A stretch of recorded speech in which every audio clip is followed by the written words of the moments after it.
Hi everyone, কেমন আছো সবাই? আর সবার হোলি কীরকম কাটলো অবশ্যই কিন্তু কমেন্ট করে জানিও। তো আমাদের কীরকম কাটলো জানতে হলে পুরো ব্লগটা অবশ্যই দেখতে থাকো। এখানে আমরা দোলের আগের দিনে আবির রং কিনতে বেরিয়ে পড়েছিলাম।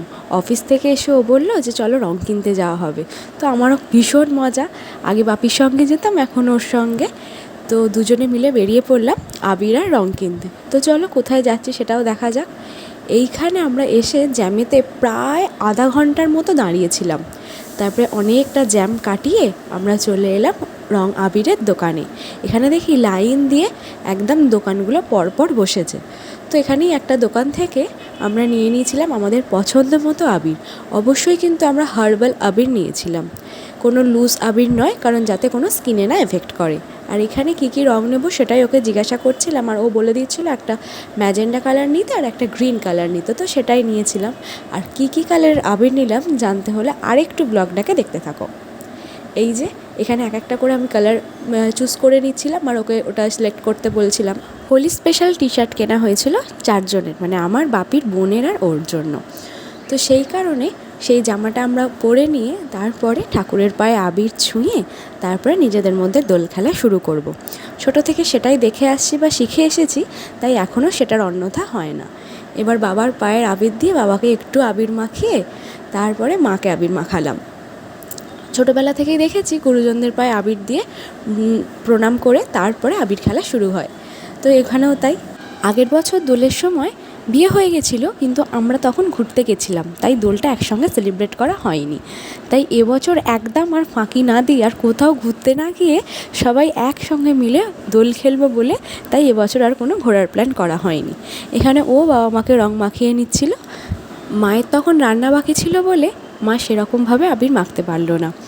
তো মাও এখানে বাবাকে পায়ে আবির দিয়ে একটু নিজেদের মধ্যে আবির খেলে তারপরে আমরা চললাম সোজা ও বাড়িতে, কারণ ও বাড়িতে বাপিও সমস্ত কিছু আবির অনেক কিছু কিনে রেখেছে। তো চলো ও বাড়িতে গিয়ে অনেক বড় সারপ্রাইজ ওয়েট করছে তোমাদের জন্য। তো এখানে দেখো রাস্তায় প্রায় সবাই এখানে দোল খেলছে, তারপরে সবাই বাইক নিয়ে এদিক ওদিক করছে রং মেখে। আর এই যে আমরা চলে এসেছি এখানে। তো এখানে এসে নিজেরাই একদম রং বেরঙের আবির সাজিয়ে প্লেটে বাইরে একদম টেবিলে সাজিয়ে নিয়েছিলাম আমাদের আবির।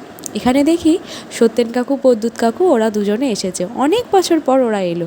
মায়ের কাছে শুনেছি প্রত্যেক বছর হোলিতে নাকি মায়েদের বিয়ের পরে কাকুরা আসতেন।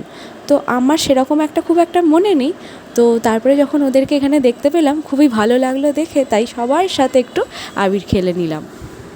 এই যেখানে দেখো কত শান্তভাবে আবির খেলা হচ্ছে, কিন্তু যতটা শান্তভাবে এখন খেলা হয়েছে কিন্তু ততটা শান্তভাবে আমরা পরে ছিলাম না। আমরা পুরো জঙ্গলি মার্কাভাবে দোল এনজয় করেছি। আর কেনই বা করবো না, সবাই মিলে একসঙ্গে, আর সবাই দোল খেলতে ভীষণ ভালোবাসে, তো সেই কারণে একটু আর মিস করা গেল না। আর বোন ভেবেছিল একটি আবির দিয়ে ফটোশ্যুট করবে, কিন্তু সেটা আর বোনের কপালে হলো না। ওর দাদাভাই ওকে একদম সব রং মিশিয়ে মাখিয়ে একদম ভর্তি করে দিল। তো এই হচ্ছে আমাদের জঙ্গলি দোল খেলা। এখানে পুকুও কিন্তু বাদ গেল না, ধরে একদম জাপটা একদম পুরো একদম রং মাখিয়ে ভর্তি করে দিয়েছিল। আবার আলাদা আলাদাভাবে আলাদা আলাদা সেট করে রং মাখাচ্ছিল ও সবাইকে। এবার ব্যাস বোন ওকে ধরেছে, কারণ যেহেতু বোনের কোনো ফটোশ্যুট করা হয়নি আর তখন কোনোই ফটোশ্যুট করা হয়নি, তার আগেই একদম আবির নিয়ে মাখামাখি শুরু হয়ে গেছে। পুকু বোন আর ওকে ছাড়ে, ওদের যেভাবে রং মাখিয়েছে তাই ও বললে আমি বসে পড়ি, ওটাই বেস্ট হবে, আর তোমরা সবাই আমাকে এইভাবেই রং মাখাও। মায়ের কাছ থেকে শুনেছি আগে নাকি আমি রঙেতে ভীষণ ভয় পেতাম, মানে শুধু আমাকে মাখালে নয় বা মাকে বাপিকে যাকেই মাখাও আমি ভীষণ ভয় পেতাম আর খুব কাঁদতাম। কিন্তু যত দিন গেল, বাপি জানোই আমাদের কত হই হুল্লোড়ে, বাপি তারপর থেকে আমাকে সব অভ্যাস করিয়ে দিয়েছে। আর এখন বছরেই একটা দিন যেন রং ছাড়া চলবেই না। আর যদি বলো যে স্কিনের প্রবলেম বা কারোর অনেকেই থাকে স্কিন প্রবলেমের জন্য কিছু নয়, কিন্তু বছরে একটা দিন যদি ভালো করে একটু রং না মাখলাম বা দোল না খেললাম আবির টাবির সব একসাথে, তাহলে আর কি মজা হলো। তাই প্রত্যেকটা দিন প্রত্যেকটা অকেশন ভীষণ ভালোভাবে এনজয় করা উচিত। এই যে বাপিও তো রং কিনে রেখেছিল, তারপরে এই যে বাপি আর বোন মিলে পুরো পালিশ করছে ওকে। আর ও তার আগে বাপিকে বোনকে সবাইকে মাখানো হয়ে গেছিলো, তো সেই কারণে ওকেও আর কেউ ছাড়েনি। আর মা বেরোতে না বেরোতেই ও ছুটলো মায়ের কাছে মাকে রং মাখাতে। তো তখনও মা আবির টাবির কিচ্ছু মাখেনি। আর মা জানো তো কিছু বারণ করে না, চুপচাপ দাঁড়িয়ে মেখে নেয়, কারণ মা জানে এরকম বারণ করলে কেউ শুনবে না, তাই অতএব বারণ করে লাভ নেই। আর এখানে বোনকে আর পুকুকে বাপি পুরো পলিশের মতো রং মাখাচ্ছে, আর পুকু এটাই এনজয় করে ভীষণভাবে। তারপরে রং নিয়ে সোজা বাপি ছুটেছে বাপির বন্ধুদের কাছে, সত্যেন কাকু আর পদু কাকুর কাছে। ওরাও অনেক দিন পর রং খেলতে এলো বলে বাপি কিন্তু ওদের একটুও ছাড়েনি। আর এই যে বোন পিঠে ওর দাদা ভাইয়ের পিঠে ছাপ দিচ্ছে হাতের, আর দেখাচ্ছে কীরকম। সিনজনের এইচএস পরীক্ষা চলছে বলে ও স্নান করতে যাওয়ার আগে ওকে বলেছিলাম একবারটির জন্য হয় তো একটুখানি রং মেখে নে, তো সেই কারণে ওকে অল্প আবির দিয়ে মানে আবির মাখানো হয়েছিল। এখানে কাকুরা বাড়ি চলে যাচ্ছে, আর দেখো ওর সমানে হাতে রং ঘষে যাচ্ছে বাবাইকে মাখাবে বলে। বাবাই যাই বেরিয়েছে, আবির আর রং নিয়ে গিয়ে একদম বাবাইকে ভূত করে দেওয়া হয়েছে। তারপরে এই যে কাকুরা চলে গেল, তারপরে ও বেরিয়ে যাবে বন্ধুদের সঙ্গে রং খেলতে। আর এখানে পুকু মনের যেটুকু পায়ের অংশ দেখা যাচ্ছে সেটুকুতে একদম মাখিয়ে ভূত করেছে। আর এই হচ্ছে আমাদের পাড়ার একটা ছোট্ট ভাই, সে একদম রং নিয়ে মানে বিচ্ছুর বিচ্ছু, সে রং নিয়ে পুরো ঘুরে যাচ্ছে সবাইকে মাখাবে বলে। আর এইখানে দেখো আমাদের পুরো ভূতের মতো দশা, আর বাপি এখানে নাচানাচি করছে। আর এই যে মাকে এবার আবির মাখানোর একটু সময় পেয়েছি, কারণ পুরো তার আগেই তো রং মাখানো হয়ে গেছিলো, তো সেই কারণে যে যার পিঠে যে যেমনভাবে পাচ্ছে সেরকমভাবে হাতের ছাপ দিচ্ছে।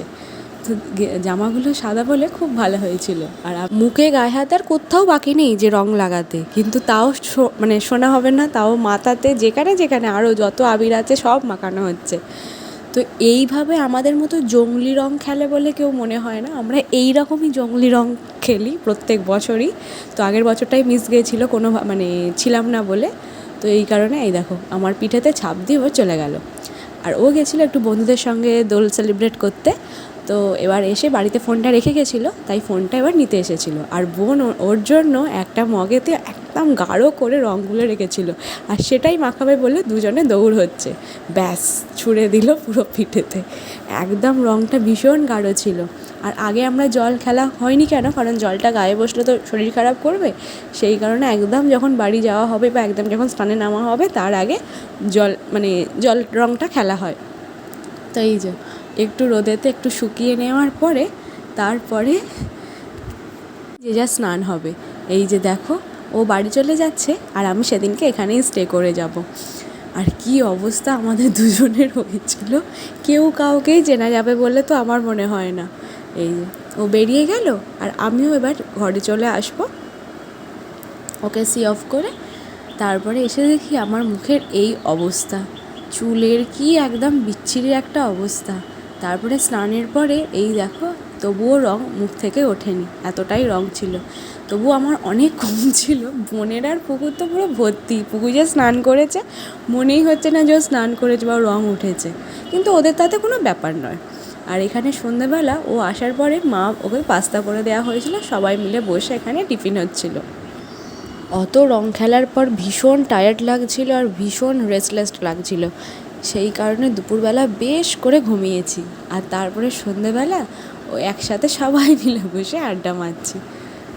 আর এই যে এটা হচ্ছে তার পরের দিনে, দেখো স্নানের পরে একদম এবার আর কোনো মুখে রং নেই, পুরো ফ্রেশ হয়ে গেছি। হাতে অল্প অল্প ছিল কিন্তু মুখে আর নেই। আর এটা হচ্ছে সেদিনকে সন্ধ্যাবেলা আমাদের হোলি পার্টি ছিল, সেই কারণে সেদিনকে রাত্রে একটু মিক্সড রাইস করা হবে, চিকেন করা হয়েছিল, একটু টিফিনে পকোড়া করা হয়েছিল, আর বাপির জন্য ছিল একটু চিকেন কষা। তো এখানে তারই সব প্রিপারেশান করে রাখা আছে, এবার একটার পর একটা করে হবে। এখানে বোন আর আমি মিলে মা সমস্ত কিছু আমাদের হেল্প করে দিচ্ছিল, আর বোন আমাকে ছেড়ে দিচ্ছিল, আমি আস্তে আস্তে ভাজছিলাম, আর মা ওইদিকে রাইসের অ্যারেঞ্জমেন্ট করছিল। এখানে আমরা দু বোন মিলে রান্নাঘরে একটু ভিডিও করে নিচ্ছিলাম। তারপরে এবার এখানে আমরা খেতে বসে পড়েছি টিফিন, চিকেন পকোড়া, আর তার সঙ্গে ছিল আমাদের কোল্ড ড্রিঙ্কস। এই যে সবাই মিলে বসে এখানে খাওয়া হচ্ছে। তারপরে ডিনার করে তারপরে বাড়ি ফিরে যাব। এই ছিল আমাদের হোলি সেলিব্রেট। তো ভীষণ মজা হয়েছে, ভীষণ আনন্দ করা হয়েছে। তো তোমরাও কেমন রং মানে হোলি সেলিব্রেট করেছো অবশ্যই কিন্তু কমেন্ট করে জানাবে। তো চলো আজকে এই পর্যন্তই, দেখা হচ্ছে তোমাদের সঙ্গে আবার নতুন একটা কোনো ব্লগে। সবাই ভালো থাকো, সুস্থ থাকো, আর অবশ্যই সাবধানে থেকো। টাটা।